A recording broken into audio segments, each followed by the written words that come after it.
విజయవాడ కృష్ణలంకలో రౌడీ షీటర్గా పేర్కొనబడుతున్నటువంటి గాదే సాయి కృష్ణ లాకప్ డెత్లో చనిపోయినట్టుగా సిట్టు విచారణలో తేలింది. సిట్టుని ప్రభుత్వం కేటాయించింది. సిట్టు అధికారులు విచారణ చేపట్టి ఒక 17 మందిని విచారణ జరిపి ఆ తర్వాత సిఐ నాగరాజు విచారణకి సహకరించలేదు. అయినా అతని దగ్గర నుంచి కొన్ని వివరాలు లాగాం. వారిలో జొమాటో డెలివరీ బాయ్ పోలీస్ స్టేషన్లో గాదే సాయి కృష్ణను చూశానని చెప్పడం, అలాగే ఎస్ఐ గారు కూడా నేను గాదే సాయి కృష్ణ డెడ్ బాడీని చూశానని చెప్పడం, స్వర్గపురి శ్మశానంలో విచారణ చేపట్టినప్పుడు స్వర్గపురి మేనేజర్ లేదంటే అక్కడ ఉన్నటువంటి కొంతమంది వ్యక్తులు చెప్పిన సమాచారం, అలాగే మార్కాపురం పోలీస్ స్టేషన్ వారు ఇచ్చినటువంటి సమాచారం, వీటన్నిటినీ దృష్టిలో పెట్టుకొని లాకప్ డెత్లో గాదే సాయి కృష్ణ మృతి చెందినట్లుగా తేల్చారు. మరి చనిపోయిన వ్యక్తిని తల్లిదండ్రులకు అప్పచెప్పొచ్చు. ఇప్పుడు గతంలో లాకప్ డెత్తులు జరగలేదా, ఎన్కౌంటర్లు జరగలేదా అంటే జరిగాయి.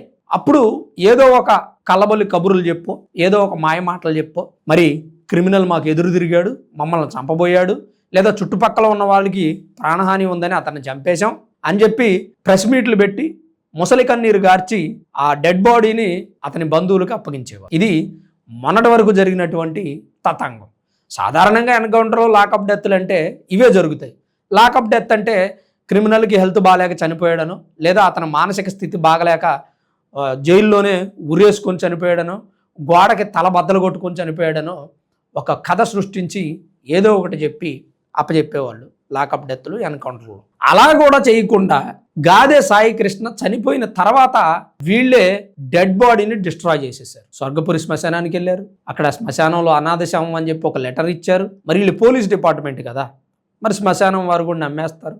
ఆ డెడ్ బాడీని తీసుకెళ్ళి అంతా ఈ మధ్య అంతా కూడా కరెంటు మిషన్లు ఉన్నాయి కదా, కరెంటు మిషన్లో స్విచ్ నొక్కితే బూడిద బయటకు వస్తుంది. ఆ బూడిదను కూడా కృష్ణానదిలో కలిపేశారు. అంటే కేసుకు సంబంధించిన సీసీ ఫుటేజ్ ఆధారాలతో సహా ఒక్కటి కూడా లేకుండా మాయం చేశారు ఈ కేసులో ఎలా న్యాయం జరుగుతుంది? ఇక నేరం చేసిన వాళ్ళు మేము చేసామని చెప్పరండి. ఒకవేళ చెప్పినా దానికి తగిన ఏదో రకంగా వాళ్ళు ఒక సాకు ఎత్తుక్కుంటారు. ఈ గాదే సాయి కృష్ణ కేసులో కూడా అదే జరుగుతుంది. గాదే సాయి కృష్ణ కేసులో అసలైన రహస్యం ఏంటంటే, ఇప్పుడు ప్రజలు మాట్లాడుకుంటుంది కానీ, రాజకీయ నాయకులు మాట్లాడుకుంటుంది కానీ, పెద్ద అంశం ఇది, చిన్నదేమీ కాదు, చాలా పెద్ద ఎలిగేషన్. అది నిజమో కాదో ఎవరికి తెలియదు, కానీ అనుకుంటున్నారు.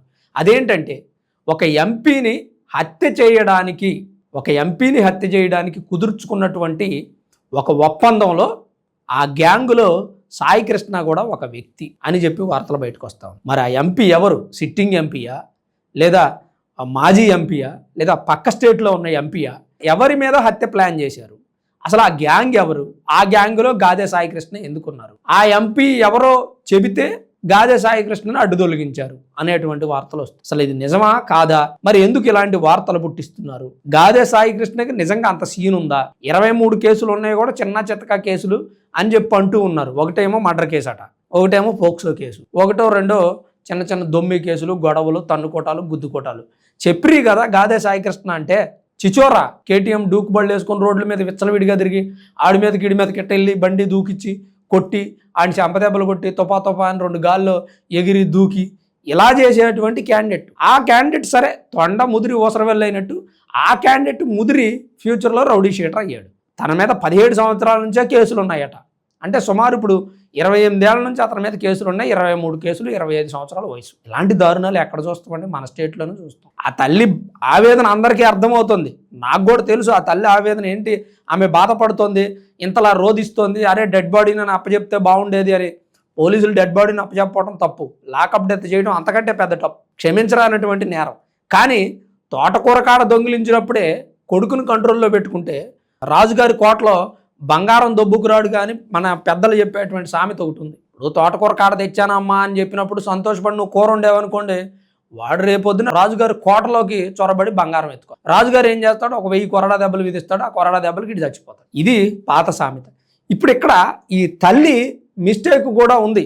చిన్నప్పటి నుంచి తల్లి బిడ్డని కంట్రోల్లో పెట్టకపోవడమే తప్పు. ఇప్పుడు బిడ్డని నువ్వు చిన్నప్పటి నుంచి కొట్టలేదండి, ఇవాళ పోలీసులు కొట్టారు. ఎగ్జాంపుల్ ఒక చిన్న ఉదాహరణ చెప్తా. మన ఇంట్లో మనం కుక్కను కట్టేసుకుని ఉన్నాం. ఆ కుక్క కొత్త వ్యక్తి వచ్చినప్పుడు అతని మీద అరుస్తుంది, అతని మీదకి వెళ్ళాలని ప్రయత్నం చేస్తుంది, అతన్ని కరిచే ప్రయత్నం చేస్తుంది, అతని మీద పడుతోంది. అలాంటప్పుడు నువ్వేం చేయాలంటే యజమే కంట్రోల్ అని ఒక దెబ్బ వేసామనుకోండి, ఆగిపోతుంది. నువ్వు దెబ్బ వేయలేదనుకోండి, అది వాడి మీదకి వెళ్తుంది, ఆడే బడితో తీసుకొని బాస్తాడు, చచ్చిపోతుంది.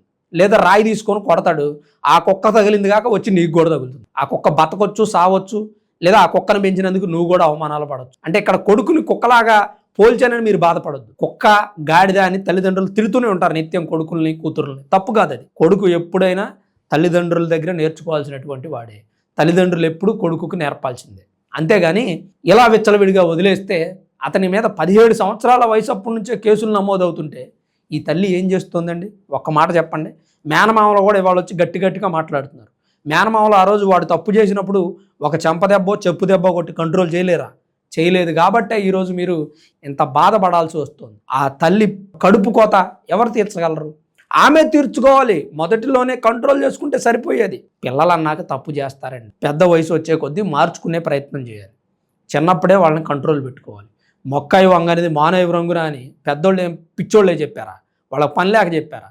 అవన్నీ జాగ్రత్త చేసుకోలేక ఇవాళ ఆ తల్లి చేతులా కొని తెచ్చుకుంది కష్టాలు. ఇది గాదే సాయికృష్ణ కేసులో ఉన్నటువంటి సరికొత్త అంశం. ఎవరో ఎంపీని హత్య చేసేటువంటి కుట్ర జరుగుతుందంట. ఆ కుట్రలో గాదే సాయికృష్ణ భాగమై ఉన్నాడు అనేది వార్త. అలానే గాదే సాయికృష్ణ డెడ్ బాడీని వీళ్ళు డిస్ట్రాయ్ చేశారు. ఈ రెండండి ఈ న్యూస్లో ఉన్నటువంటి హైలైట్స్. మరి దీని మీద మీ అభిప్రాయం ఏంటి? మీరేమనుకుంటున్నారనేది తప్పకుండా కామెంట్ రూపంలో రాయండి. Thanks for watching this video. This is Ram signing off Sanpan studios.